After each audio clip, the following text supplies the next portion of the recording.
what they call me. Promise that you'll never be lonely. Be the fam, that's what they call me. बिस्मिल्लाहिर्रहमानिर्रहीम। अस्सलाम वालेकुम viewers, green carry channel में खुश आमदीद, welcome. और मैं हूं आपका दोस्त राना।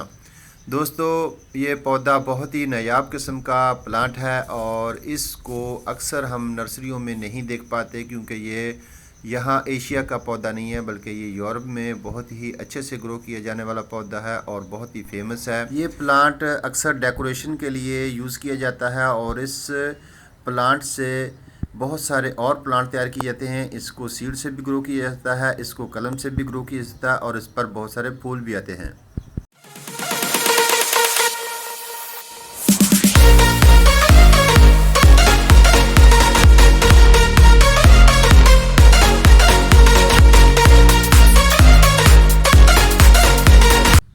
ये सैकुलेंट प्लांट है और आइस प्लांट की फैमिली से ही ताल्लुक़ रखता है और बहुत सारे सैकुलेंट प्लांट जो हैं इसी की फैमिली के हैं।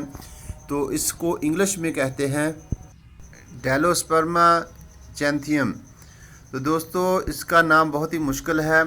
तो पौधा बहुत खूबसूरत है। इसको मैंने अपने गार्डन में सर्दी के सीज़न में 2.5 से 3 इंच की कलम से ग्रो किया था और उसको लगाकर मैंने एक शेडी एरिया में रख दिया। तो माशाल्लाह तकरीबन 20 दिन के बाद इसकी ग्रोथ स्टार्ट हो गई।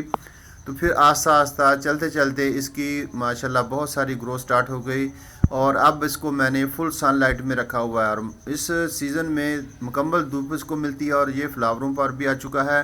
जब इसके फ्लावर मुकम्मल हो जाएंगे तो इसको हम मज़ीद डिवाइड करेंगे, बहुत सारे और पौधे तैयार करेंगे। दोस्तों, इसके साथ खुद ब खुद ये मदर थाउजेंड का प्लांट मेरे इस गमले में उगा हुआ है। छोटा सा प्लांट है, इसको मदर थाउजेंड इसलिए कहा जाता है क्योंकि इस पर हज़ारों बेबीज़ इसके पत्तों पर आते हैं। तो दोस्तों देखें कितने बारीक बारीक और छोटे छोटे ये पौधे हैं, जो खुद ही गिरते हैं और खुद ही ग्रो करते हैं। इसको इसलिए मदर थाउजेंड कहा जाता है। इसके साथ बहुत सारे सैकुलेंट ऐसे प्लांट हैं जिनको हम थोड़ी सी केयर से इसको अच्छे तरीके से ग्रो कर सकते हैं।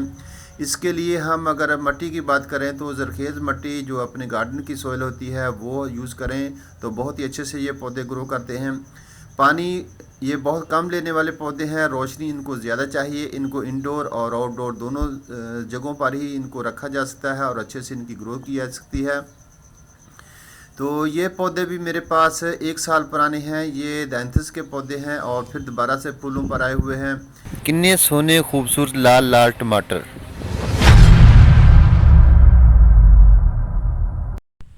सदाबहार वेंका। दोस्तों, ये प्लांट हम अपने गार्डन में एक दफ़ा लगाएंगे और इसकी प्रॉपर देखभाल करते रहेंगे तो ये साला साल हमारे गार्डन में रहेगा। छोटा सा गमला है 5 इंच का, तो इसमें मैंने इसको ग्रो किया था और माशाल्लाह पिछले सीज़न में इसने बहुत सारे फूल दिए। सीज़न जब ख़त्म हो रहा था तो मैंने इसको कट किया तो शेडी एरिया में रख दिया। तो माशाल्लाह अब फिर से इसकी ग्रोथ स्टार्ट हो चुकी है और फूलों से भर चुका है। पौधों की अच्छी देखभाल के लिए आप गार्डन में DAPA, सल्फ़र और पोटाश ज़रूर इस्तेमाल किया करें। इससे पौधों की ग्रोथ अच्छी होती है, जड़ों को फंगस नहीं लगता, बहुत सारे फूल आते हैं और पौधे साल साल आपके गार्डन में रह सकते हैं। इंशाल्लाह फिर मिलेंगे नई वीडियो के साथ।